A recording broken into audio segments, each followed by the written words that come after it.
Hello viewers, আসসালামু আলাইকুম। Electronics ল্যাবের পক্ষ থেকে আপনাদের জানাই শুভেচ্ছা।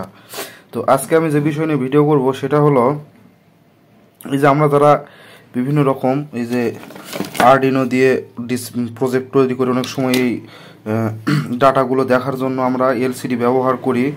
তো এই এলসিডিগুলোতে আপনাদের দুইভাবে কানেকশন করা যায় আরডিনোর সাথে, ঠিক আছে। একটা হলো 12C কমিউনিকেশন দিয়ে, আর আরেকটা হলো কমিউনিকেশন ছাড়া, মানে 12C ছাড়া আপনার ডাইরেক্ট আরডিনোর সাথে কানেকশন করলেই এই ডাটাগুলো দেখা যায়। তো এই ডিসপ্লের কানেকশন কিভাবে হবে আমি সেটাই আপনাদের দেখাবো। যেমন এই যে এই রকম 12C মডিউল এর মাধ্যমে যদি আপনারা কানেকশন করেন তাহলে শুধু 4টা তার টানলেই হবে, কিন্তু এর তো একটা দাম আছে, এর একটা প্রাইস আছে, ঠিক আছে।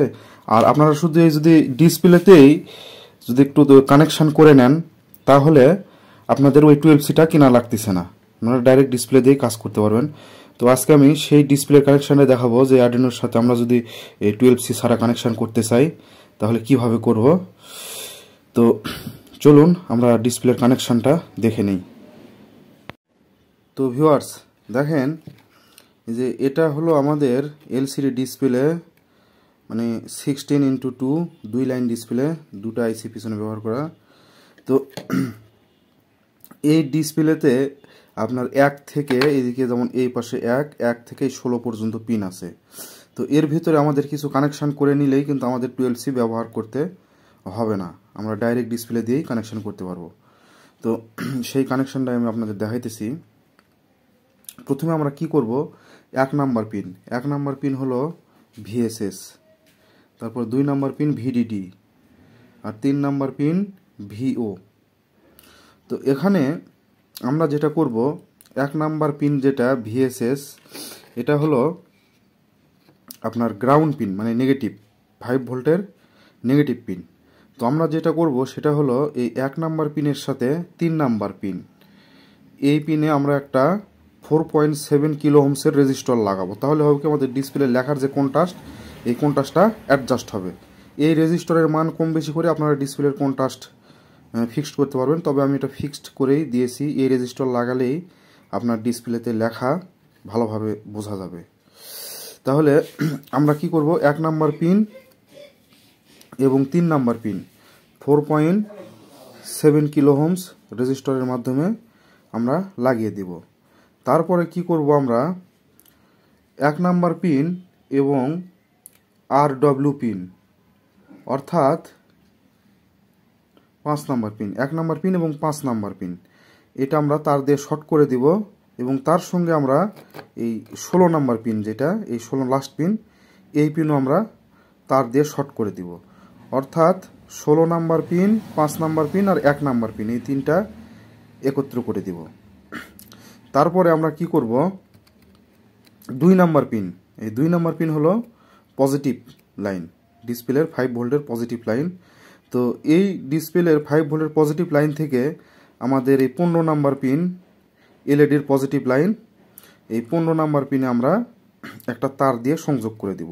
আপনারা যদি লাইট একটু, ডিসপ্লে লাইট যদি একটু কম চান তাহলে এখানে তার নাম ব্যবহার করে 220 ওহমস একটা রেজিস্টর লাগাইতে পারেন। আচ্ছা, তাহলে আমাদের এখানে জাম্পারিং কানেকশন হয়ে গেল। এখন আমরা লাইনের তার টানবো, কোথায় কোন লাইন হবে সেটা আমি আপনাদের বলে দিতেছি। আপনারা আমার ভিডিও মনোযোগ সহকারে দেখবেন, তাহলে আশা করি বুঝতে পারবেন। তো ভিউয়ার্স, এখন আমরা কি করব, 1 নাম্বার পিন থেকে একটা নেগেটিভ তার বের করব এবং 2 নাম্বার পিন থেকে একটা পজিটিভ তার বের করব করে এই দুটাতে যাবে 5 ভোল্ট। তারপরে আমরা 4 নাম্বার পিন অর্থাৎ RS পিন, এই RS পিন থেকে একটা তার বের করব এবং 6 নাম্বার পিন অর্থাৎ যেখানে দেওয়া আছে, এই পিন থেকে আরেকটা তার বের করব। তাহলে এই পাশে আমরা মোট 4টা তার বের করব। অর্থাৎ 1 নম্বরে নেগেটিভ, 2 নম্বরে পজিটিভ, 4 নম্বর থেকে RS থেকে একটা তার বের করব এবং 6 নম্বর থেকে আরেকটা তার বের করব। তো ভিউয়ার্স দেখেন, আমরা কি করছি, এখানে RS পিন অর্থাৎ 4 নাম্বার পিন থেকে একটা তার বের করছি এবং ই পিন অর্থাৎ 6 নাম্বার পিন থেকে একটা তার বের করছি। তাহলে এখানে এই দুই তার, এটা হলো কালোটা হলো নেগেটিভ, লালটা হলো পজিটিভ, এখানে ঢুকবে 5 ভোল্ট। আর এখানে যে দুই তার বের করছি এইটা আপনার অ্যাড্রিনোর ডিজিটাল পিনগুলোতে যাবে, আপনার প্রোগ্রাম অনুযায়ী যেই পিন।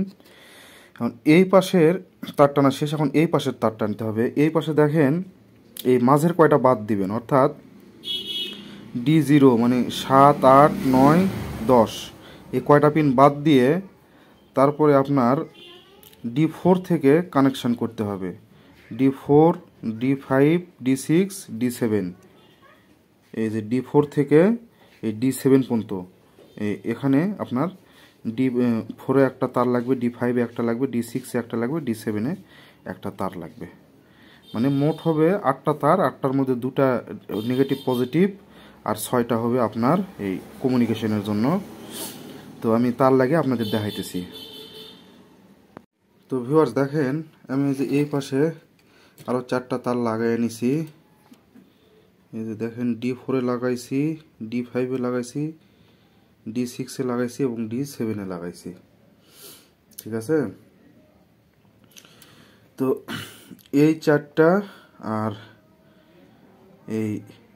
এই পাশের 4টা, তো এই পাশের 4টার মধ্যে এই দুটা হলো 5 ভোল্টের আর এই বাকি 6টা হবে আপনার আরডিনোর ডিজিটাল পিনে। তো এই পিনগুলোতে, মাথাগুলোতে আমরা পিন লাগিয়ে নিয়েছি।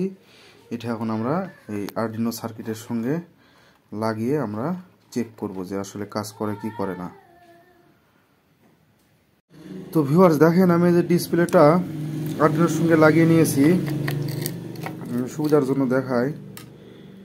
এই যে এই পাশের যে দুই তার মানে আপনার হলো 1 নাম্বার এবং 2 নাম্বার নেগেটিভ পজিটিভ, এটা আমরা এই যে আরডিনোর 5 ভোল্ট এবং গ্রাউন্ডে লাগাইছি। আর এই বাকি এই 6টা তার আমরা এই যে এই ডিজিটাল পিনগুলোতে লাগাইছি। তো এখন আমরা লাইন দিয়ে দেখবো যে ডিসপ্লেতে লেখা আসে কিনা। দেখেন এখানে আমি লাইন দিলাম, এই যে দেখেন ডিসপ্লেতে লেখা চলে আসছে। ঠিক আছে, তবে যেহেতু পুরাতন ডিসপ্লে তো একটু সমস্যা, তারপরে মোটামুটি চলতেছে ভালোই। তো এইভাবে আপনারা এই এলসিডি ডিসপ্লে 12C ছাড়া কানেকশান করে আপনারা বিভিন্ন আরডিনো দিয়ে বিভিন্ন প্রজেক্ট করতে পারবেন। তো এই ভিডিওটা আমি দিলাম আপনারা এটা করে রাখেন যাদের আপনার হলো PWM বা MPPT সোলার কন্ট্রোলার চার্জার বানানোর দরকার, কারণ আমার নেক্সট ভিডিওতে এই আরডিনো দিয়ে PWM সোলার কন্ট্রোলার এবং MPPT সোলার কন্ট্রোলার এই ভিডিওগুলো আসবে। তো যদি কারো বুঝতে কোনো সমস্যা হয় তাহলে অবশ্যই কমেন্টের মাধ্যমে জানাবেন। আর যারা সাবস্ক্রাইব করেন না তারা আমার চ্যানেলটিকে সাবস্ক্রাইব করবেন, আমার ভিডিওটি লাইক করবেন, কমেন্ট করবেন এবং শেয়ার করবেন। সবাই ভালো থাকবেন, আল্লাহ হাফেজ।